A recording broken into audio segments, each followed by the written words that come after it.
میں نے عرض کر دیا تھا کہ آج میں اسلام کے معاشی نظام کے بارے میں آپ سے کچھ گفتگو کروں گا۔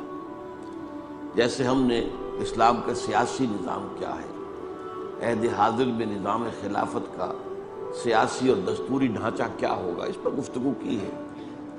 اسی طرح جاننا چاہیے کہ اسلام کا معاشی نظام کیا ہے، اور جو دنیا میں معروف معاشی نظام ہیں ان سے تقابل کیا ہے، کن چیزوں میں اختلاف ہے، کن چیزوں میں اتفاق ہے۔ یہ آج کا موضوع ہے، اور آپ کو معلوم ہے کہ آج کی دنیا میں معاشیات جو ہے وہ اہم ترین مضمون ہے۔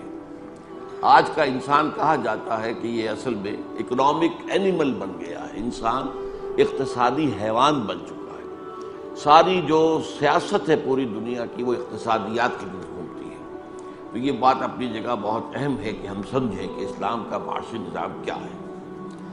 اب اس کے ضمن میں بھی جیسا کہ میں نے سیاسی نظام کے بارے میں آپ سے عرض کیا تھا کہ جدید اصطلاحات کے حوالے سے بات نہ کی جائے تو بات کو سمجھانا بہت مشکل ہو جاتا ہے۔ بعض اصطلاحات ہیں کہ جو معروف ہیں، لوگوں کو معلوم ہے، اور ان کے حوالے سے آپ مائنس پلس کر کے بات بتا دیں کہ اس کے اندر یہ مائنس کیا جائے، یہ پلس کیا جائے تو ہماری بات بن جائے گی، تو اس سے جو ہے اس بات کا سمجھنا آسان ہے۔ اب ہمارے سامنے اصل میں دو نظام ہیں، جن میں سے ایک تو اس کا انتقال ہو گیا، وہ مر چکا ہے، کمیونزم، لیکن وہ اس دور کا اہم نظام تھا، اور ابھی زیادہ دیر اس کو مرے ہوئے نہیں ہوئی ہے، اور ہو سکتا ہے کہ دنیا میں دوبارہ یہ مردہ زندہ ہو جائے۔ کیونکہ تاریخی پس منظر کیا ہے، کمیونزم دنیا میں کیوں پیدا ہوا تھا، وہ تاریخی تسلسل ذہن میں رکھیے جو میں بیان کر چکا ہوں کئی دفعہ، کہ خود اللہ تعالیٰ نے اور اللہ کے نبی نے اپنے حضور صلی اللہ علیہ وسلم کی جو مثال تھی، اور پھر اس کے بعد خلافت راشدہ کی جو عملی مثال دنیا میں آئی، اس کے ذریعے سے کچھ اقدار جو ہیں، ویلیوز، ان کو دنیا میں روشناس کرایا۔ آزادی، حریت، انسان کسی کا غلام نہیں سوائے اللہ کے، اللہ کا غلام، کونوا عباد اللہ اخوانا، سب آپس میں بھائی بھائی اور سب اللہ کے بندے بن جاؤ۔ تو حریت، اس کا جو ہے سور پھونکا۔ ایک مساوات، یہ مساوات بھی ایک اعلیٰ قدر ہے، برابری ہونی چاہیے، کوئی اونچ نیچ جو ہے بہت زیادہ اور بہت ہی متفاوت معاملہ نہیں ہو جانا چاہیے۔ تو آپ کو معلوم ہے کہ پہلی چیز کے نتیجے میں فرینچ ریولوشن آیا۔ یہ بادشاہ کون ہوتے ہیں، یہ جاگیردار کون ہوتے ہیں، ہمارے حقوق ہونے چاہیے۔ اس کے نتیجے میں فرینچ ریولوشن آیا، کچھ 250 برس 250 برس قبل دنیا میں جمہوریت آ گئی۔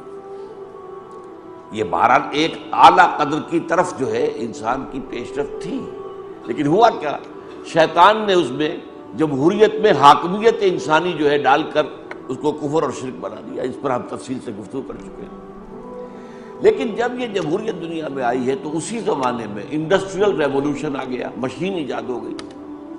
اب اس سے پہلے کیا ہوتا تھا، کوئی بیچارہ جولاہا بیٹھا ہوا کرگے کے اوپر وہ کھدر بن رہا ہے، بس اور کیا ہے، تو مشین تو نہیں۔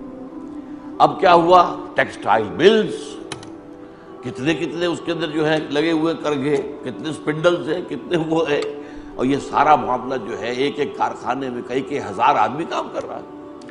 اب کیا ہوا، سرمایہ داری کی لعنت مسلط ہو گئی، اب کارخانے دار مسلط ہو گیا۔ پہلے جاگیردار مسلط تھا، اب کارخانے دار مسلط ہو گیا۔ اس کو بہت پیارا ایک مصرع ہے فارسی کا، رست از یک بند تا افتاد در بندے دیگر، ایک غلامی سے نجات پائی تھی کہ دوسری غلامی کے اندر پھنس گئے، جسے ہم کہتے ہیں کہ آسمان سے گرا کھجور میں اٹکا۔ اب جو یہ سرمایہ دارانہ نظام دنیا میں آیا، اس کا رد عمل پھر تھا کمیونزم۔ اس کا بیڑا غرق کرنے کے لیے سرمایہ دارانہ نظام کہ ایک طرف ایک شخص ہے کروڑوں روپے کا مالک ہے، اور ایک طرف غریب مزدور ہے کہ جو وہ ڈیلی ویج کے اوپر کام کر رہا ہے، اور یہ کہ اس پر بھی دھونس ہے کہ اس سے زیادہ ہم نہیں دے سکتے، کام کرنا ہے تو کرو، نہیں تو جاؤ، دفع ہو جاؤ۔ یہ جو تفاوت ہوا، ہیوز اینڈ ہیو ناٹس، سرمایہ دار اور غریب مزدور، اس کا رد عمل تھا کمیونزم۔ اب کمیونزم نے کیا کیا، اب یہاں ہمیں جو ہے دونوں چیزوں کا مقابلہ کرنا پڑے گا، کمیونزم ورسس کیپٹلزم، ان میں فرق کیا ہے۔ پہلی بات تو میں نے واضح کر دی، کمیونزم کا نعرہ ہے مساوات، کیپٹلزم کا نعرہ ہے آزادی. یہ گویا کہ کیچ ورڈز ہیں. آپ کو ویسٹ میں سب سے بڑا لفظ ملے گا آزادی، فریڈم. اور کمیونزم میں کیا تھا؟ مساوات. بنیادی کیا فرق تھا؟ کمیونزم نے یہ طے کیا، پہلے تو ایک انتہا پر چلے گئے کہ کوئی انفرادی ملکیت کی کوئی شے ہے ہی نہیں، سب قومی ملکیت. زمین بھی قومی ملکیت، کارخانہ بھی قومی ملکیت، تمہارا گھر بھی قومی ملکیت، سب قومی ملکیت. کوئی پرسنل اونرشپ، پرائیویٹ اونرشپ ختم. اس کے مقابلے میں کیپٹلزم میں کیا ہے؟ پرائیویٹ اونرشپ جائز ہے.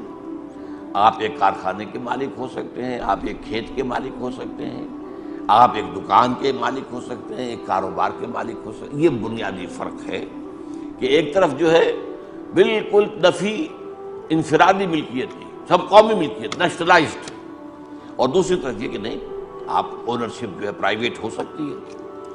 اب اس کا نتیجہ کیا نکلا؟ کمیونزم میں کیا ہوا؟ کام کرو ویج لو، تمہاری رزق کی ضمانت ہے، کام کرو گے کام ملے گا کارخانے میں یا کھیت میں، لیکن اس کی تمہیں مزدوری ملے گی. تم اونر نہیں ہو نہ کارخانے کے نہ زمین کے. کام کرو. یہ سب کے سب جو ہے ملکیت ہے ریاست کی، نیشنلائزڈ ہے، یہ جو نیشن کی، قوم کی. لیکن یہ ہے کہ اس کا ایک فائدہ بہرحال ہوا کہ وہ فرق و تفاوت کے جو کیپٹلزم میں ہوتا ہے کہ ایک طرف ایک کروڑ پتی ہے اور ایک طرف ایک بھوکا مر رہا ہے، وہ وہاں نہیں تھا. اس میں یقیناً سب کی بنیادی ضروریات بھی تھیں. اگرچہ وہ مساوات کے سب بالکل برابر ہو جائے وہ تو نہیں ہو سکتا. آخر ایک سپاہی ہے، ایک کمانڈر ان چیف ہے، کیا ان دونوں کی تنخواہ برابر ہو جائے گی؟ تنخواہ تو ہے، فرق تو ہوگا نا. لیکن یہ واقع ماننا پڑتا ہے کمیونزم کا یہ اچیومنٹ تھی کہ 1 to 30 سے زیادہ فرق نہیں تھا. مثلا یہ کہ سپاہی کی تنخواہ اگر 30 روپے ہے تو جرنیل کی 900 روپے ہو جائے گی، بس اس سے زائد نہیں. وہ ہزاروں اور لاکھوں میں نہیں ہوگی. جبکہ کیپٹلزم میں کیا ہے؟ اس کا جو ہمیں نقشہ نظر آتا ہے خود امریکہ کے اندر، مینہٹن ایک چھوٹا سا جزیرہ ہے، میں نے آپ کو بتایا. اس کا جو جنوبی علاقہ ہے اس میں جو ہے وہ جو وال سٹریٹ کہلاتی ہے، دنیا کے سارے بڑے بڑے بینک وہاں ہیں، دولت دنیا کی سب سے زیادہ وہاں ہے. اسی کے شمالی حصے میں لوگ گھیٹوز میں رہتے ہیں، سب ہیومن لیول، حیوانی سطح پر غریب. یہ فرق و تفاوت جو ہے امریکہ میں آپ کو نظر آ رہا ہے آج بھی، یہ روس میں نہیں رہا تھا. روس کے اندر بہرحال ایک فرق تو تھا، بالکل برابر تو نہیں ہو سکتے لیکن بہت کم تھا، تفاوت جو ہے بہت کم تھا. اب یہ کہ اس طریقے سے روس میں اگرچہ مساوات تو آئی کسی درجے میں، کامل مساوات تو ممکن ہی نہیں. البتہ یہ ہے کہ اس کی ایک بہت بڑی قیمت انہوں نے وصول کی. وہ قیمت کیا تھی؟ 1 پارٹی ڈکٹیٹرشپ. کمیونسٹ پارٹی کی حکومت ہوگی یہاں پر، کوئی اور پارٹی نہیں بن سکتی. انتخابات ہوں گے لیکن ووٹ صرف کمیونسٹ پارٹی کے ممبر کے پاس ہوگا. جو کمیونسٹ پارٹی کا ممبر نہیں ہے اس کا کوئی ووٹ نہیں. اور کوئی زبان کھولنے کی اجازت نہیں ہے، تنقید کرنے کی اجازت نہیں ہے. جو ہے right of expression and right of association, اپنے اظہار خیال کی آزادی یا جماعت سازی کی آزادی، یہ بھی ختم. تو مساوات تو I bet at the cost of freedom. Freedom ختم. وہاں کیا ہوا امریکہ کے اندر؟ فریڈم تو بہت فریڈم. آج کل تو یہ 9/11 کے بعد جو حالات ہو گئے ہیں وہاں پر بھی جو ہے وہ حکومت کا عمل دخل زیادہ نظر آتا ہے. ورنہ یہ کہ میں چونکہ 1979 سے جاتا رہا تھا تو وہاں جا کر واقعی محسوس ہوتا تھا کہ آزاد فضا میں آ گیا، حکومت نظر نہیں آتی. امیگریشن سے نکل کر باہر آتے معلوم ہوتا حکومت نام کی کوئی شے نہیں. کچھ سپاہی کا ہی نظر آتا ہی نہیں. نظر آتا ہے تو صرف کاپ جو ہے وہ جو کہ کانسٹیبل ہے ٹریفک والا، بس اللہ اللہ کر سکتے. وہ بھی مجال ہے کہ آپ کی توہین کر دیں. آپ چاہے کتنے ہی غریب ہوں اور وہ چاہے اچھا لباس پہنے ہوئے، سر کہے بغیر آپ سے بات نہیں کرے گا. سر may I see your driving license، یہ انداز ہوگا اس کا. تو آزادی جس چیز کا نام ہے واقعتاً جو اس ویسٹ کے اندر اچیو کی گئی ہے وہ پوری دنیا میں آپ کو پہ نظر نہیں آتی. یہ کوئی پولیس اسٹیٹ نہیں تھی جیسے کہ ہمارے ہاں سعودی عرب میں کیا ہے، نہ آپ کو پارٹی بنا سکتے، نہ آپ کو تنقید کر سکتے، نہ آپ کو جلسہ کر سکتے، کچھ نہیں. وہاں پر بھی بڑا سخت استبداد ہے، لیکن یہ کہ یہ جو آزادی وہاں تھی وہ at the cost of equality. اب وہاں پر جو فرق و تفاوت ہے کہ ایک بلینئر ہے ارب پتی اور ایک غریب ہے جو اس کے پاس کھانے کو بھی نہیں ہے، وہ خیرات جو ہے حکومت سے جو ملتی ہے اس پر گزارا کر رہا ہے۔ یہ فرق و تفاوت جو ہے وہاں پر آپ کو نظر آئے گا، اگرچہ فریڈم وہاں پر وہ اپنے آخری درجے میں تھی۔ البتہ یہ ہے کہ چونکہ وہاں پر نجی ملکیت تھی، کام کرنے کی آزادی تھی، لہذا یقیناً جو ہے فرق پڑ جائے گا۔ اب اگر آپ لوگوں کو دوڑائیں، آپ دوڑ میں بھی شریک ہیں اور چاہیں آپ کی کوئی آگے پیچھے نہ ہو تو یہ تو نہیں ہو سکتا۔ وہ تو یا تو یہ کیجئے کہ سب کو رسے سے باندھ دیجئے، تب تو نہ کوئی آگے رہے گا نہ کوئی پیچھے رہے گا۔ لیکن اگر فری مارکیٹ ہے، فری بزنس ہے، فری اکانومی ہے تو یقیناً کمپٹیشن میں کچھ آگے نکل جائیں گے، کچھ پیچھے رہ جائیں گے۔ تو جو پیچھے رہ جائیں گے ان کا بھی تھوڑا بہت بندوبست کیپٹلزم میں کیا گیا، جسے ویلفیئر کہتے ہیں، کہ بھائی یہ لوگ بالکل بھوکے نہ رہ جائیں، یہ بھوکے ہوں گے تو بھوکے بیڑی ہمارے پیٹ چاک کریں گے، کچھ نہ کچھ تو انہیں کھانے کو دو نا۔ تو ویلفیئر کا نظام کہ ان کے لیے کم سے کم یہ بنیادی جو ہے اس ضروریات اس کی کفالت کر دی جائے، یہ کیپٹلزم نے کیا ہے۔ یہ اگرچہ شروع میں نہیں تھا اس کا حصہ، یہ بات تو یہ تھا کہ جو اب کما سکتا ہے کمائے، جو نہیں کما سکتا بھوکا مرے۔ اب اس کے اندر اگر صلاحیت نہیں تو ہم کیا کریں؟ لیکن یہ کہ بعد میں کیپٹلزم کو اسے کہتے ہیں انٹرنل مینجمنٹ آف کیپٹلزم، کہ اس کے اندر سے اس کو مینیج کیا جائے کہ ایسا نہ ہو کہ بالکل بھوکے جو ہیں بھیڑی ہے وہ آ کر پھر ہمارے جو ہے وہ پیٹ چاک کریں اور ہماری کوٹھیوں پر حملہ آور ہو جائے۔ اچھا، اب سوال پیدا ہوتا ہے، یہ جو پچھلی صدی میں کمیونزم آیا 1917 میں، آغاز میں تو وہ بجلی کی صورت کے ساتھ دنیا میں بڑھا ہے۔ روس کے انقلاب کے بعد پورا مشرقی یورپ آ گیا کمیونزم کے اندر، چائنا آ گیا کمیونزم کے اندر۔ یہ ایسی تیز رفتاری سے جا رہا تھا کہ مغرب اور اس کا جو کیپٹلسٹک نظام ہے وہ کانپ رہا تھا، یہ تو ہمیں ختم کر دے۔ آپ کو معلوم ہے کہ سائنس میں بھی روس آگے نکل گیا تھا، پہلا خلا باز روس نے بھیجا ہے خلا کے اندر، امریکہ تو بہت پیچھے رہ گیا تھا، اس لیے بہت جو ہے وہاں پر خوف تھا۔ اور 40 برس تک پھر کولڈ وار جسے آپ کہتے ہیں، براہ راست جنگ تو نہیں ہوئی، اس لیے کہ ادھر بھی ایٹم بم تھے ادھر بھی ایٹم بم تھے، جنگ ہوتی تو دنیا تباہ ہو جاتی، دونوں کو معلوم تھا۔ یہ دونوں چیزیں جو اپنے آپ کو تھام کر رکھا، ان کو رکھا۔ جیسے آج کیا معاملہ ہے، پاکستان اس وقت جو بچا ہوا ہے تو وہ اپنے ایٹم بم کی وجہ سے بچا ہوا، ورنہ بھارت کبھی کا کھا پی کے اس کو ختم کر چکا ہوتا، ہضم کر چکا ہوتا۔ ایٹم بم ہے، اسے پتا ہے اس کے پاس ایٹم بم، ہمیں بھی پتا ہے ان کے پاس ایٹم بم ہے، تو گویا کہ کوئی براہ راست جنگ جو مول لینا جو ہے وہ بہت بہت بڑی رسکی بات ہے۔ لیکن یہ ہے کہ 40 برس تک جسے کولڈ وار کہتے ہیں وہ جاری رہی۔ اس کے بعد کیا ہوا، کمیونزم مر گیا، نظام فیل ہو گیا اور کیپٹلزم جیت گیا، یو ایس ایس آر ختم ہو گئی، تحلیل ہو گئی، ریاستیں علیحدہ ہو گئی۔ یو ایس ایس آر اتنی بڑی قوت ہوتی تھی، اگر باہر نوجوانوں کو تو اندازہ نہیں ہوگا، میری عمر کے لوگوں کو تو اندازہ ہے، ہم نے تو یہ چیزیں فیزز دیکھی ہیں دنیا کے اندر، 2 سپر پاورز ایک دوسرے کے مقابلے میں، اور ساری انٹرنیشنل سیاست، گلوبل سیاست ان کے مقابلے میں چل رہی تھی۔ یہ نیٹو کیوں بنا، سیٹو کیوں بنا، سینٹو کیوں بنا، ہمیں کیوں امریکہ نے جو ہے اپنا بنایا حلیف، کیوں؟ کنٹینمنٹ آف رشیا پالیسی، روکنا تھا اسے، روکنے کے لیے ہمیں پاکستان جو ہے وہ ایک فرنٹ سٹیٹ بن گئی تھی، لہذا امریکہ نے مدد بھی بہت کی ہماری، اس میں کوئی شک نہیں۔ اگرچہ ایک بات اس نے شروع سے رکھی کہ ہماری کوئی مدد بھارت کے خلاف استعمال نہیں ہوگی۔ امریکہ کے ہتھیار ہم نے 1965 کی جنگ کے استعمال کیے تو اس نے پھر بند کر دی، مدد بھی بند کر دی، سینکشنز ہمارے اوپر لگا دی، کیونکہ یہ پہلے سے شرط تھی کہ جو ہتھیار ہم تمہیں دے رہے ہیں وہ صرف روس کے خلاف استعمال ہوں گے، وہ بھارت کے خلاف نہیں۔ بہرحال یہ ایک علیحدہ ایشو تھا، اس کو میں اس وقت نہیں چھیڑنا چاہتا۔ اب سوچنے کی بات یہ ہے، کمیونزم کیوں مرا اور کیپٹلزم کیوں جیت گیا؟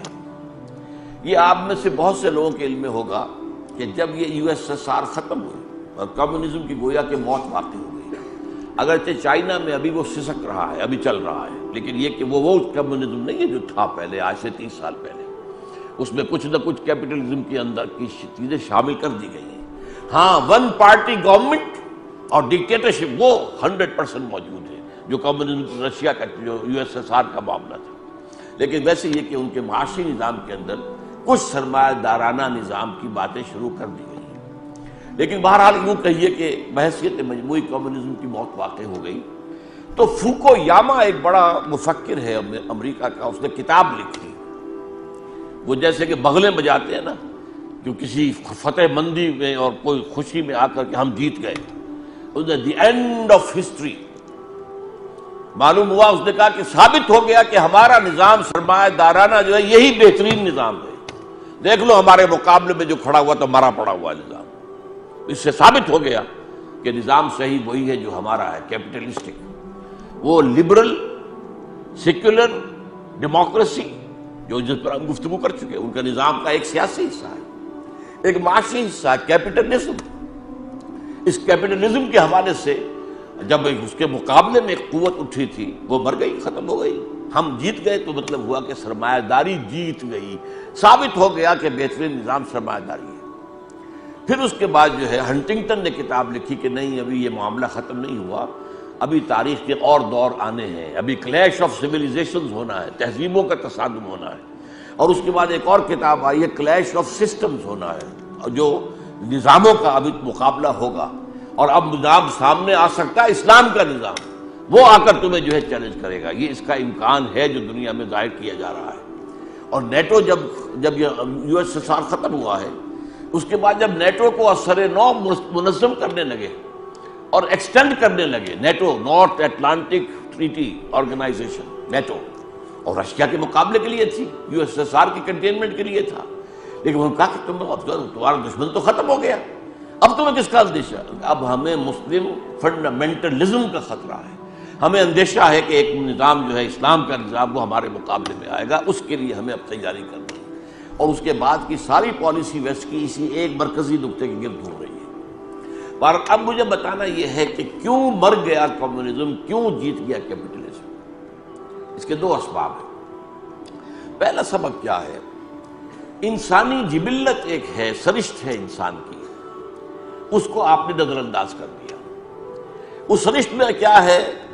اگر یہ کھیت میرا ہے، اس کی پیداوار میری ہوگی تو میں زیادہ محنت کروں گا، زیادہ پیداوار ہوگی تو فائدہ میرا ہے نا، تو میں محنت زیادہ کروں گا۔ اگر وہ میرا کھیت نہیں ہے، یہ میں نے تو محنت کرنی ہے تو میں زیادہ کیوں کروں؟ مجھے تو ویج ملے گی، مزدوری ملے گی نا، وہ مزدوری کم پیداوار ہو زیادہ پیداوار ہو تو وہی رہے گی، تو میں کیوں زیادہ کام کروں؟ یہ انسان کی بیسک سرشت ہے، نیچر ہے، چاہے اسے آپ کے اینیمل نیچر کہہ لیں، اسے انسان کی جو سفلی طبیعت ہے، انسان کے اندر بڑائی بھی ہے، اونچائی بھی ہے، نیچائی بھی ہے۔ اللہ نے پیدا کیا آثر تقویم میں، پھر اسفل سافلین میں بھی اسی انسان کو ڈالا ہے نا، تو یہ اس کے سفلی جذبات میں۔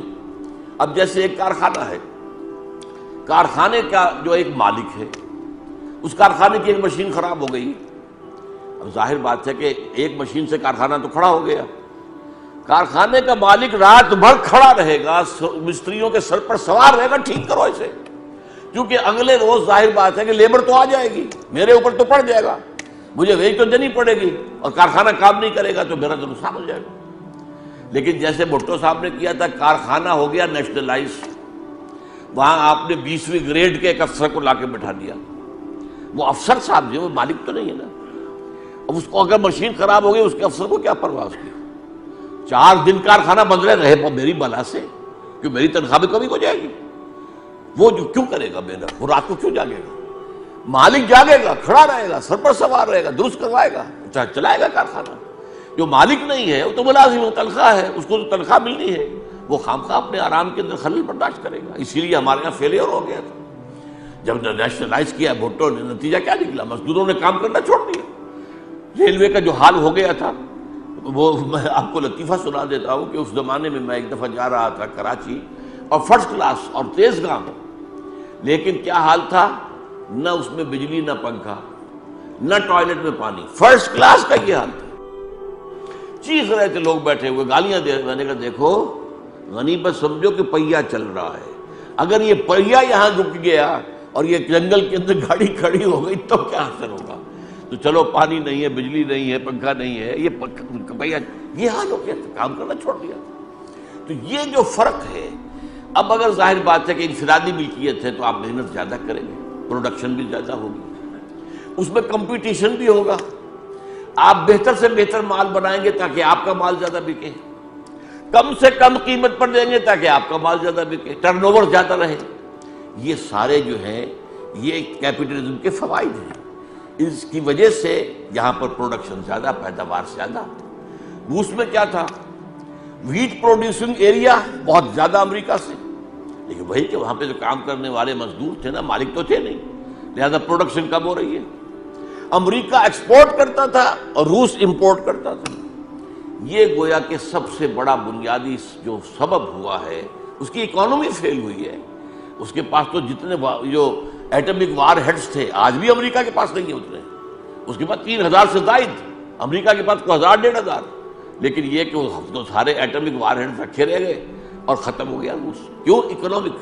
اکنامکس کے اندر اس نے مار کھائی۔ تو پہلی بات تو یہ ہوئی کہ اس کیپٹلزم کے اندر یہ جو خوبی ہے اس کی وجہ سے وہ جیتا، اور کمیونزم میں یہ جو خامی اس کی وجہ سے وہ ہار گیا۔ نمبر 2، اسی انسانی فطرت کا ایک پہلو یہ بھی ہے کہ میں چاہتا ہوں کہ میری رائے جو ہے میں پیش کروں لوگوں کے سامنے، بھائی مجھے حق ہونا چاہیے، مجھے اپنے خیالات کو ایکسپریس کرنے کا حق ہونا چاہیے، فریڈم آف ایکسپریشن۔ اور میں چاہتا ہوں جماعت بنانی، ایک پروگرام دینا لوگوں کو، تو مجھے حق ہونا چاہیے، ایسوسیشن، رائٹ آف ایسوسیشن، جو ویسٹ کے اندر ہے، آزادی ہے مکمل۔ اور چونکہ روس میں نہیں رہی لہذا اندر سے گھٹن ہو گئی۔ اب سوچنے سمجھنے والے لوگ، آخر لوگوں کے اندر ہر طرح کے لوگ ہوتے ہیں، سوچنے سمجھنے والے لوگ اس حبس کے اندر نہیں رہ سکتے۔ وہاں کے دانشور بھاگتے تھے، روس کے جان چھڑا کے بھاگتے تھے، امریکہ میں جا کر آباد ہوتے تھے۔ کیوں؟ ایک آزادی کی فضا ہے، آپ کو اپنی بات کہنے کا حق حاصل ہے، آپ کو اپنی بات کی بنیاد پر کوئی جماعت ساتھ بنانے کا حق حاصل ہے۔ تو یہ دو فیکٹرز ہیں جن کی وجہ سے جو کمیونزم ہے وہ مار کھا گیا، مر گیا، اور کیپٹلزم جیت گیا۔ اب میں ان کے حوالے سے آپ کو بتا رہا ہوں۔ اب اسلام کے نظام کے بارے میں کچھ جو بڑی ایک بحثیں ہمارے ہاں چلتی رہی ہیں، آج کل تو وہ ختم ہو چکی ہیں، کیونکہ کمیونزم مر گیا ہے، وہ بات ختم ہو گئی۔ آج سے کوئی 30-40 سال پہلے تو ہمارے ہاں لیفٹسٹ، رائٹسٹ، کمیونسٹ لوگ بھی تھے کہ نہیں؟ لیفٹسٹ تھے کہ نہیں؟ لیفٹسٹ، رائٹسٹ، آج کل یہ الفاظ سنتے ہی نہیں آپ، کیونکہ وہ لیفٹ کا تو معاملہ ختم ہو گیا، لیفٹ کا قبلہ کعبہ ختم ہو گیا۔ لیکن یہ کہ لیفٹسٹ ہے، یہ رائٹسٹ ہے، یہ فلاں ہے، یہ سوشلسٹ ہے۔ بھٹو نے نعرہ لگایا تھا، اسلامک سوشلزم کا نعرہ لگایا تھا، آیا تھا میدان کے اندر، روٹی کپڑا اور مکان کا نعرہ لگا کر آیا تھا۔ یہ سارا جو معاملہ یاد کیجئے، اس وقت بڑی بحثیں چلتی تھی کہ یہ جو تم کہتے ہو کہ ہر چیز بس اللہ کی ملکیت ہے، تو پھر یہ ہر چیز ملکیت ہے تو تمہارے پاس جو جائیداد ہے وہ کیوں ہے؟ اور پھر زکوٰۃ کس چیز پہ ہوگی؟ اگر کسی کی ملکیت ہی کچھ نہیں ہے، کچھ اپنے پاس رکھتے ہی نہیں، یہ جو قرآن کہتا ہے کہ یہ پوچھتے ہیں کہ ہم کتنا خرچ کریں، کہہ دو جو تمہاری ضرورت سے زائد تو خرچ کر دو اللہ کی راہ میں، ڈونٹ ریٹین اینی تھنگ، تو پھر زکوٰۃ کہتے ہوگی؟ اگر ریٹین کرنا ہی نہیں ہے تو جائیداد کی تقسیم کا قانون قائم دے رکھا ہے اللہ نے، وہ تو دے رکھا ہے کہ جو بھی آپ کو چھوڑ کر جا رہے ہوں، جو بھی مال آپ نے چھوڑا ہو، کوئی شخص فوت ہوا ہے تو اس میں یہ حصے دار ہے، یہ بیٹوں کا حصہ ہے، یہ بیٹیوں کا حصہ ہے، یہ بیوی کا حصہ ہے، یا بیوی اگر فوت ہوئی تو یہ شوہر کا حصہ، وغیرہ وغیرہ۔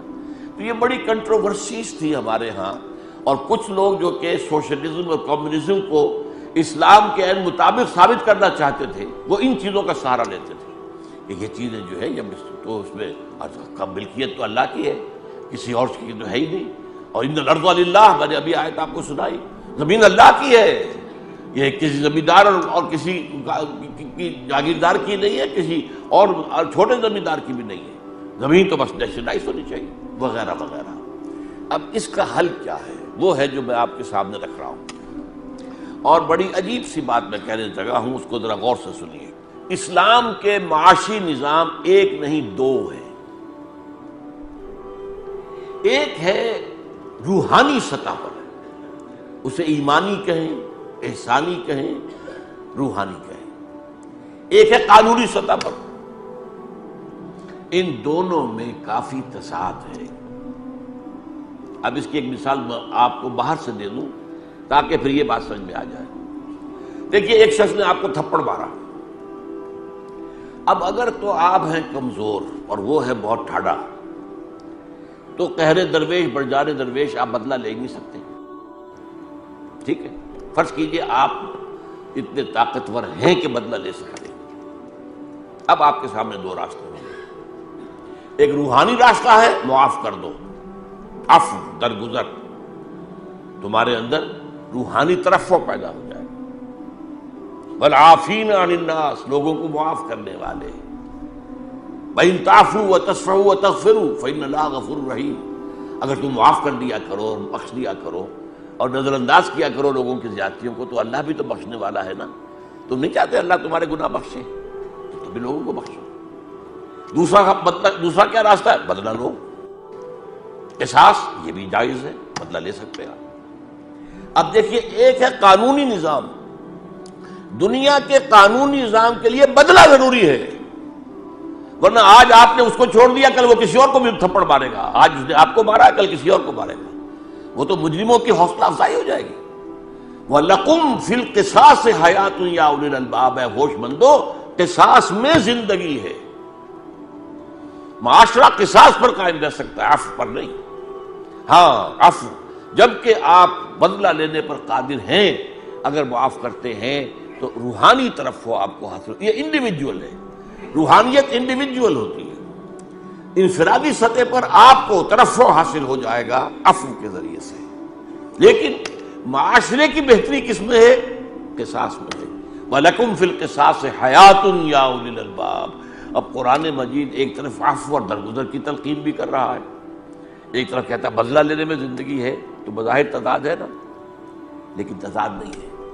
دونوں کا محل مختلف ہے. ایک دنیا کے نظام کے اعتبار سے بات ہو رہی ہے اور ایک انفرادی روحانیت کے اعتبار سے بات ہو رہی ہے. بالکل یہی معاملہ ہے اسلام کے معاشی نظام کا. اسلام کا ایک معاشی نظام ہے روحانی لیول پر.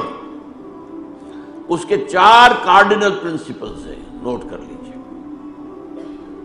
للہ ما فی السماوات و ما فی الارض. آسمان اور زمین کی ہر شے اللہ کی ملکیت ہے. ملکیت انسانی کی نفی، نہ انفرادی نہ قومی، نفی. پہلی بات ہوگی. ایمان تو اسی پر ہے نا، ہر شے اللہ کی ہے، آسمان و زمین کی ہر شے اللہ کی ہے. اور جو تمہارے پاس ہے وہ اللہ کی امانت ہے، تم مالک نہیں ہو. این امانت چند روزہ نزد ماست، در حقیقت مالک ہر شے خداست. یہ جو کچھ بھی ہے میرے پاس، یہ تو یہاں تک کہ آپ کا یہ جسم، یہ بھی آپ کے پاس اللہ کی امانت ہے. یہ ہاتھ اللہ نے آپ کو دے رکھا ہے، امانت ہے. اس کا غلط استعمال اگر ہوگا تو خیانت ہو جائے گی. یہ آنکھیں اللہ نے دی ہیں، ان کا غلط استعمال نہ ہو. کسی نامحرم عورت کو ایک دفعہ تو دیکھ لیا اچانک، دوبارہ اگر پلٹ کر دیکھا تو پکڑے جاؤ گے. یہ آنکھ کا غلط استعمال ہے. یہ اللہ کی امانت ہے تمہارے پاس. پہلی بات کیا ہوئی؟ ملکیت تامہ صرف اللہ کی. انسان کے لیے کیا؟ صرف امانت. نمبر 2، اب دیکھیے کس قدر انقلابی تصور ہے. تم چاہے محنت کر رہے ہو کھیت میں، چاہے دکان پر، چاہے کارخانے میں، چاہے کسی دفتر میں گھس گھس کر رہے ہو، اور چاہے ڈاکٹری کر رہے ہو، چاہے انجینئرنگ کر رہے ہو، جو کچھ تمہیں ملے اسے اپنی کمائی نہ سمجھنا، وہ فضل ہے. سمجھ رہے میری بات؟ فضل میں اور کمائی میں کیا فرق ہے؟ آپ نے ایک مزدور رکھا ہے، 100 روپے مزدوری طے ہوئی، شام کو آپ نے 100 روپیہ دینا ہے اسے. آپ نے دیکھا کہ ایک مزدور جو ہے وہ بہت محنت سے کام کیا اس نے، آپ نے اس کو 10 روپے اور دے دیے. یہ 10 روپے کیا ہے؟ فضل. 100 روپے کیا تھا؟ اس کی کمائی. 100 روپے تو محنت سے طے ہوئے تھے، اس کی کمائی تھی. لیکن 10 روپے مزید آپ نے دیے تو یہ فضل ہے جو بلا استحقاق. ظاہر بات ہے وہ مزدور کلیم نہیں کر سکتا، کلیم تو کرے گا 100 روپیہ، 10 مزید تو نہیں مانگ سکتا. تو اللہ نے جو کچھ تمہیں اللہ دے، چاہے وہ ملازمت میں تنخواہ مل رہی ہے، چاہے کارخانے میں کما رہے ہو، چاہے زمین سے کما رہے ہو، وہ اللہ کا فضل ہے، کسب نہیں ہے. کسب تو ہے نیکی کمائی، تو وہ کسب ہے. بدی کمائی تو وہ کسب ہے.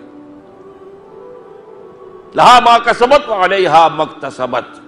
نیکی کمائی ہے تو اسی کے لیے، کوئی بدی کمائی ہے تو اسی کے لیے۔ کسب جو ہے وہ در حقیقت ہے انسان کے اخلاقی اعمال کے لیے۔ مال جو بھی انسان کماتا ہے جسے ہم کمائی کہہ دیتے ہیں، وہ کمائی نہیں ہے، فضل ہے۔ نمبر 4، اس فضل میں تمہارا حق صرف تمہاری ضروریات ہیں۔ جو ضرورت سے زائد ہے وہ اللہ نے دوسروں کا حق تمہارے پاس ڈال دیا ہے تمہارے امتحان کے لیے۔ یا تو یہ کہ یہ دے کر دوسروں کو، غریبوں کو، فقراء کو، مساکین کو حق بحقدار رسید کر دو، ورنہ یہ کہ گویا کہ تم غاصب ہو۔ لہذا یہ 4 باتیں جو ہے، یہ آپ نے سوچا کبھی ان باتوں پر غور کیا؟ اب آپ نوٹ کیجئے جو قانونی نظام ہے وہ کیا ہے؟ آپ کی ملکیت ہو سکتی ہے، قانونی ملکیت، آپ کی دکان بھی ہو سکتی ہے، مکان بھی ہو سکتا ہے، کارخانہ بھی ہو سکتا ہے، کھیت بھی ہو سکتا ہے، قانونی ہے۔ لیکن روحانی طور پر ملکیت اللہ کی، ہمارے پاس امانت، جو کچھ ہمیں ملتا ہے وہ اس کا فضل ہے، ہمارا کسب نہیں۔ کسب ہوتا تو ہم کہتے ہیں میں نے کمایا ہے، میں جس طرح چاہوں خرچ کروں، نہیں، فضل ہے اللہ کا۔ اللہ کا فضل ہے، اس میں تمہارا جائز حق کا کیا ہے؟ ضروریات۔ یسألونک ماذا ينفقون قل العفو، اے نبی یہ آپ سے پوچھتے ہیں کہ یہ بار بار کہا جا رہا ہے انفقوا انفقوا انفقوا، کتنا خرچ کریں، کہاں تک کریں؟ کہہ دیجیے جو بھی ضرورت سے زائد ہے دے ڈالیں، ڈونٹ ریٹین اٹ۔ اب آپ نوٹ کیجئے حضور نے زندگی اس سطح پر گزاری ہے، کبھی پیسہ رکھا اپنے پاس؟ سوچئے، صحابہ میں سے بھی ایک بہت بڑی جماعت تھی جنہوں نے اس سطح پر زندگی گزاری، جنہیں ہم فقراء صحابہ کہتے ہیں۔ یہ جو اصحاب صفہ تھے، یہ کون تھے؟ یہ کوئی کمائی کرتے تھے؟ کسی کی کوئی جائیداد تھی؟ اور بڑے صحابہ میں بھی سلمان فارسی، جن کے بارے میں حضور نے فرمایا سلمان و منا اہل البیت، سلمان بھی ہمارے اہل بیت میں سے۔ ابو الدرداء، یہ کون تھے؟ فقراء، کچھ پیسہ نہیں رکھا۔ آپ سوچئے، اگر میں ایک بات آپ سے کہہ رہا ہوں تو آپ مجھے ہو سکتا ہے کہ عام آدمی سے کہوں تو وہ میرا سر پھاڑ دے گا، حضور نے زندگی بھر زکوٰۃ نہیں دی۔ کیا کہہ رہے ہو؟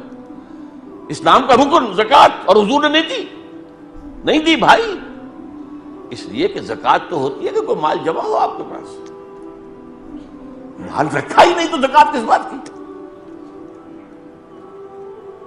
اگر سورج کھڑا ہو جائے، وہ مغرب کی طرف نہ ڈھل کے، تو کیا ظہر کا وقت ہو جائے گا؟ نہیں ہوگا۔ کھڑا ہے اگر وہیں پر تو ظہر تو نہیں آئے گی، عصر تو نہیں آئے گی۔ اب اسی طریقے سے مال رکھا ہی نہیں اپنے پاس کبھی، تو زکوٰۃ کیسے ہوگی؟ وراثت کہاں ہوگی؟ کس بات کی وراثت؟ حضور نے تو فرمایا نحن معاشر الانبیاء لا نرث ولا نورث، ہم جو نبی ہیں، جو ایک جماعت ہے اللہ کی طرف سے، اور تمام انبیاء جو ہیں، بنو علاتن کہا حضور نے، یہ جو ہے در حقیقت ماں زاد بھائی ہیں آپس میں، باپ سب کا ایک ہے، ماں علیحدہ ہے نبیوں کی۔ تو فرمایا کہ ہمیں تو نہ ہمیں وراثت ملتی ہے اور نہ ہماری کوئی وراثت آگے جاتی ہے۔ اسی پر تو جھگڑا کر لیا تھا حضرت فاطمہ رضی اللہ تعالیٰ عنہ نے۔ حضور نے باغ فدق رکھا ہوا تھا اپنے گھر والوں کے خرچے کے لیے، ان کے انتقال پر فرمایا، انہوں نے حضرت فاطمہ نے کلیم کیا یہ میرے باپ کی وراثت ہے، مجھے منتقل کرو۔ حضرت ابوبکر نے فرمایا حضور نے تو یہ حدیث کہی ہے کوئی وراثت نہیں ہوتی نبی کی، تو وراثت وہ تو ایک بتاوا ہے، برتنے کے لیے ایک چیز رکھی ہوئی، وہ ملکیت تو نہیں۔ اسی طریقے سے نوٹ کیجئے، یہی سطح ہے جس پر کہ صوفیاء کرام نے زندگی گزاری ہے۔ یہ جو بابا فرید رحمت اللہ علیہ، ان کے ہاتھ پر اگر لاکھوں آدمی ایمان لے آئے، اور اگر اجمیری معین الدین اجمیری رحمت اللہ علیہ لاکھوں آدمی ایمان لے آئے، کیوں؟ پانی کے اندر نمک ڈال کر اس سے سوکھی روٹی کھاتے ہیں۔ کیا انہوں نے کوئی جائیداد بنائی؟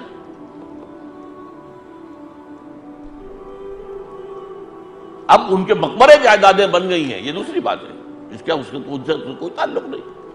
وہ تو جو بھی سجادہ نشین ہیں، ان کے عیش، ان کے جو بھی ہو رہے ہیں، لیکن خود ان کا معاملہ کیا تھا؟ تو حضور کی زندگی کیا تھی اس روحانی سطح پر؟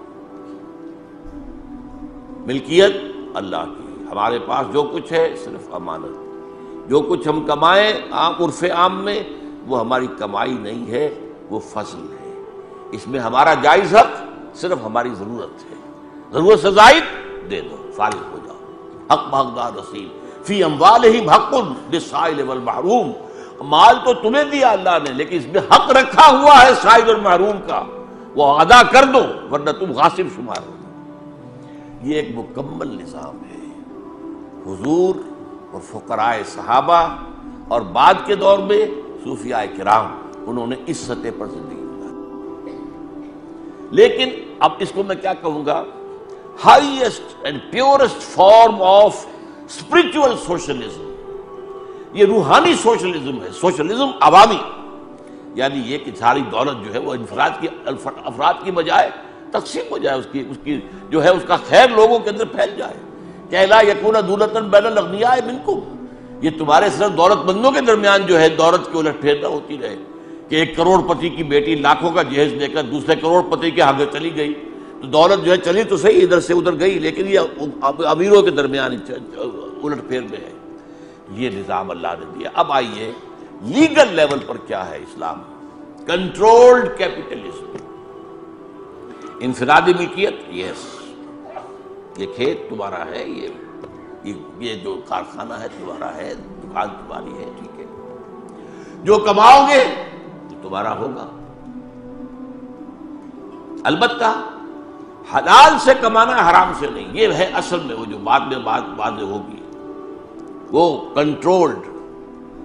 جیسے میں نے کہا تھا نا، گھوڑا بندھا ہوا ہے، ایک دائرہ وجود میں آ گیا، دائرے سے آگے نہیں جا سکتا، یہاں دائرہ ہے 4 چیزوں سے بنتا ہے، اس دائرے کے اندر اندر محنت کرو، کوشش کرو، جدوجہد کرو، بھاگ دوڑ کرو، کماؤ، اور اس میں فری اکانومی کے سارے اصول موجود ہیں، پرائیویٹ اونرشپ بھی ہے، کمپٹیشن بھی ہے، مقابلہ بھی ہو رہا ہے، ظاہر بات ہے ہر شخص جو ہے اپنے کارخانے کی چیز کو بہتر ڈیولپ کرنا چاہے گا، اور کمپٹیشن ہوگا تو قیمتیں خود بخود گریں گی، مارکیٹ جو فورسز ہیں، ڈیمانڈ اینڈ سپلائی، ڈیمانڈ اگر زیادہ ہے سپلائی کم ہے قیمتیں چڑھ جائے گی، چڑھنے دو، یہ نیچرل پروسیس ہے، اگر ڈیمانڈ جو ہے کم ہو گئی ہے اور سپلائی زیادہ ہو گئی قیمتیں گریں گی، گرنے دو، یہ نیچرل پروسیس ہے۔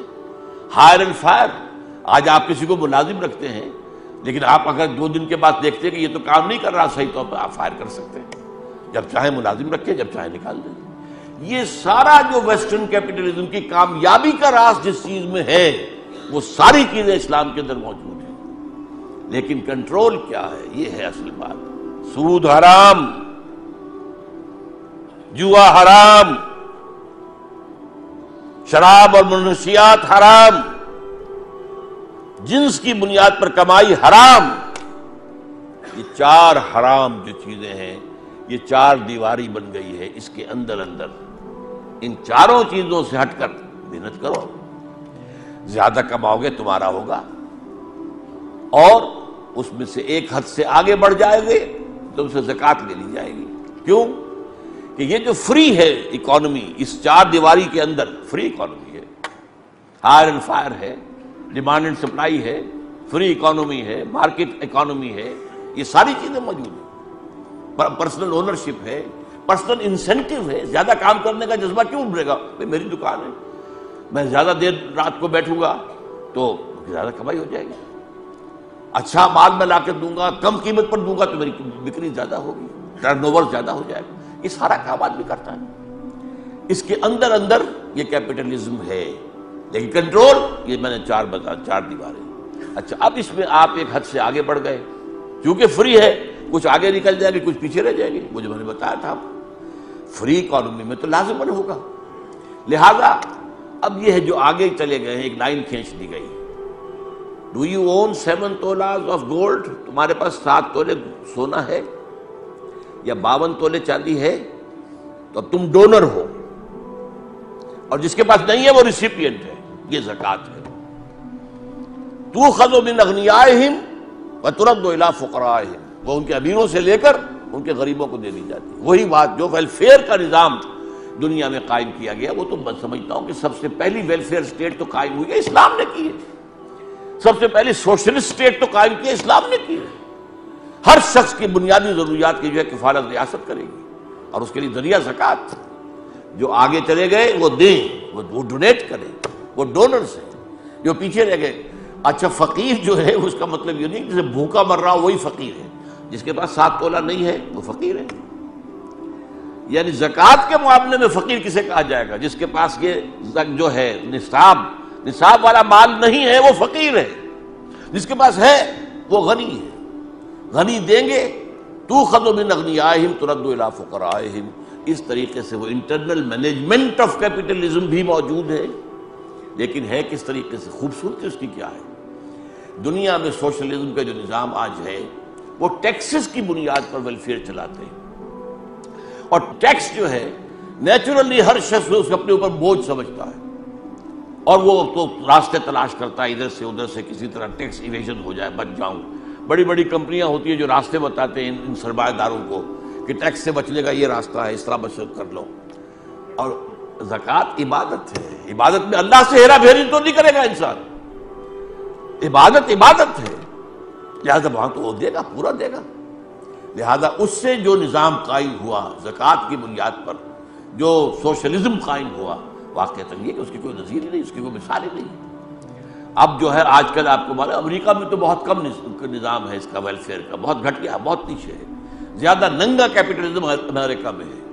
برطانیہ اور کینیڈا اس سے بہتر ہیں، لیکن سب سے اوپر ٹاپ پر اسکینڈینیوین کنٹریز ہے، یہ سویڈن اور ناروے اور ڈنمارک۔ لیکن اب انہیں رفتہ رفتہ اپنا وہ کام گھٹانا پڑ رہا ہے، اس لیے کہ وہ ان کی اکانومی بیٹھ رہی ہے۔ آج جو ہے اس کیپٹلزم پر دوبارہ موت آنے والی ہے۔ آپ کو معلوم ہے امریکہ کے اندر جس طرح کی ریسیشن آئی ہے، جس طرح کی تباہی وہاں ہوئی ہے، اسی کے اثرات جو دبئی تک میں پہنچے ہیں، جو وہاں پہ جائیداد کی قیمتیں ایک دم آدھی ہو گئی، جب جو معاملہ بن رہا ہے، کتنے لوگ پہلے دبئی چلو ہوتا تھا، اب دبئی سے نکل کے آ رہے ہیں۔ یہ سارا معاملہ جو ہے کیپٹلزم، فوکویاما نے کہا تھا کہ فتح ہو گئی ہماری، کیپٹلزم ہی دنیا کا نظام ہے، لیکن آج دنیا کے سامنے یہ ہے کہ سوچنا پڑ رہا ہے کہ نہیں، یہ کیپٹلزم جو ہے ننگا کیپٹلزم، یہ چلنے والا نہیں ہے۔ دوبارہ وہ کچھ سوشلزم کی سوچ رہے ہیں، حالانکہ اصل میں یہ موقع ہے۔ اس وقت انسان ایک کراس روڈ پر آ گیا، کدھر جائے اب؟ پہلے اگر کیپٹلزم ناکام ہوا تھا تو کمیونزم آیا، کمیونزم ناکام ہو گیا تو پھر کیپٹلزم آ گیا، اور یہ گلوبلائزیشن کی شکل میں آ رہا ہے، عالمی یہ ہے سرمایہ دارانہ نظام، لیکن اس کے خلاف بھی رد عمل پیدا ہوگا، اور یہی موقع ہے جب کہ ضرورت ہے اس بات کی کہ اسلام کا معاشی نظام دنیا کے سامنے پیش کر دیا جائے۔ یہ یوں سمجھئے کہ ماسٹر سٹروکس ہیں 4: سود حرام، جوا حرام،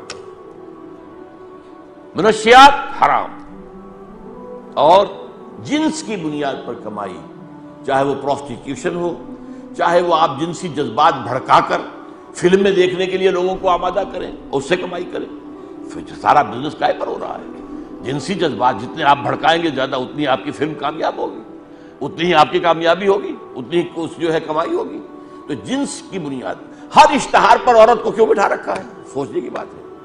موٹر سائیکل کا اشتہار ہے تو کوئی خاتون کھڑی ہوئی ہے، بسکٹوں کا اشتہار ہے تو وہ خاتون، یہ بھائی یہ خاتون یہ بکاؤ مال بن گئی ہے، اس کی شکل و صورت کو تم نے بکاؤ مال بنا لیا، تم جنسی جذبات کو استعمال کر رہے ہو۔ اور اب تو یہ ہے کہ آپ کو معلوم ہے پروڈکٹس کو زیادہ بیچنے کے لیے اس میں جوئے کا شامل کر دیا گیا، یہ کر لو تو پھر یہ لاٹری نکل آئے گی تو یہ انعام ہے۔ وہ جوا ہو گیا کہ نہیں ہو گیا؟ آپ نے جوئے کے ذریعے سے اپنے پروڈکٹ کو جو ہے وہ آپ لوگوں کے اندر عام کرنا چاہ رہے ہیں۔ یہ 4 چیزیں حرام کر دیں، جس سے سرمایہ، اس کو کہوں گا میں، سرمایہ چینڈ ہو گیا، زنجیر میں کس لیا سرمایہ کو۔ سرمایہ صرف سرمایہ کی حیثیت سے کمائی نہیں کر سکے گا، اس کا نام سود ہے، رکھا ہوا بینک کے اندر بڑھتا جا رہا، بڑھتا جا رہا، بڑھتا جا رہا، بڑھتا جا رہا، کوئی محنت شامل نہیں، کوئی نہیں، یہ حرام۔ اور اسلام میں جتنا حرام سود ہے اتنی حرام کوئی اور شے نہیں۔ لیکن جب تک مغرب جو ہے اس بات کو نہیں سمجھے گا، اس کا معاشی مسئلہ حل نہیں ہوگا۔ ہو سکتا ہے کہ پھر کوئی سوشلزم کا، اگر اسلام میدان میں نہ آیا، اور یہ میں پھر ایک بڑی طرز داستان ہو جائے گی۔ اسی کام کے لیے پاکستان ہم نے بنایا تھا، اسلام کے نظام کا ایک نمونہ دنیا میں پیش کریں۔ جب اسٹیٹ بینک آف پاکستان کی تاسیس ہو رہی تھی تو اناگرل سیشن جو ہوا تھا اس میں قائد اعظم کی تقریر تھی، اس میں یہی تھا کہ کہ مغرب کے نظام نے انسان کو کوئی خیر نہیں دیا ہے، صاف۔ اب آپ کا کام یہ ہے کہ آپ دنیا میں اسلام کے اقتصادی نظام کو دنیا کے سامنے مرتب کر کے پیش کریں۔ یہ کام تھا، اسلام اس لیے ہم نے پاکستان بنایا تھا، لیکن ہم نے تو در حقیقت اس بات کو تو ہم بھول گئے۔ جو دنیا میں چل رہا ہے، جو دنیا میں سودی نظام ہے، وہی ہمارا بھی نظام ہے۔ جو جوا وہاں ہے وہی ہمارے یہاں بھی ہے، سب کچھ۔ اب تو پروسٹیٹیوشن کو کہہ دیا گیا ہے کہ آپ اسے کعبہ گری کہیں ہی نہ، بلکہ کہیں کہ یہ اصل میں سیکس ورکرز ہیں۔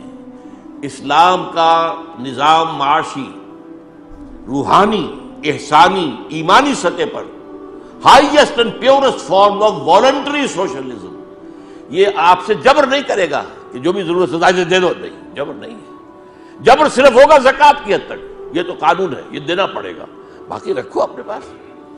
چاہو تو اللہ کے بینک میں ڈپازٹ کرا دو، اگر اللہ کی راہ میں دے دیا ہے تو کہاں گیا وہ اللہ کے بینک میں ڈپازٹ ہو گیا ہے نا۔ اب یہ تمہارا چوائس ہے، یہاں دنیا کے بینکوں کے اندر رکھ کر ڈپازٹ کر کے سود کھاتے تو حرام، اللہ کے بینک میں رکھو ذرا، وہ 700 گنا ملے گا وہاں پر کم سے کم۔ یہ ہے، لیکن چوائس ہے، یہ جبر نہیں ہے۔ صحابہ کرام میں سے بھی بہت سے لوگ تھے جو کاروبار بھی کرتے تھے، جائیدادیں بھی تھی، پیسہ بھی ان کے پاس ہوتا تھا، تبھی تو آخر ایک وقت پر آ کر وہ چندے دیتے تھے۔ اگر غزوہ تبوک کے موقع پر حضرت عثمان نے اتنی دولت پیش کر دی تو کہاں سے آ گئی تھی؟ کہیں جمع ہوئی تھی تو تھی نا۔ لہذا وہ ایک لیگل لیول پر اسلام کا معاشی نظام کنٹرولڈ کیپٹلزم ہے۔ کنٹرول کس کا ہے؟ سود حرام، جوا حرام، منشیات حرام، جنسیات حرام۔ اور جو اس کا روحانی لیول ہے اس پر یہ highest form, purest form of socialism, but voluntary, خود اختیاری، اپنی مرضی سے سب کچھ دے دو اللہ کی راہ میں، یہ ہے۔ بہرحال یہ دو ہیں اصل میں لیولز، ان کے حساب سے پھر وہ سارے جو مسائل پیدا ہو گئے تھے اس زمانے میں، اور ہو سکتا ہے وہ دوبارہ پھر زندہ ہو جائیں، اس لیے کہ اب پھر محسوس ہوتا ہے کہ دنیا میں پھر مقابلہ جو ہے معاشی نظاموں کا دنیا میں پھر آنے والا ہے۔ اس حوالے سے ان چیزوں کو اچھی طرح سمجھنے کی ضرورت ہے کہ در حقیقت ان میں کوئی اسلام میں تضاد نہیں ہے۔ اسلام نے یہ دو لیول رکھ دیے، اپر لیول والنٹری ہے، آپ کی مرضی پر ہے، جبر نہیں ہے۔ لوور لیول پر قانون استعمال کیا جائے گا، سود حرام کیا جائے گا قانونی طور پر، اور جوا حرام کیا جائے گا، اس پر سزا دی جائے گی اگر کھیلا جائے گا کہیں پر۔ یہ ہے اصل میں دو نظام۔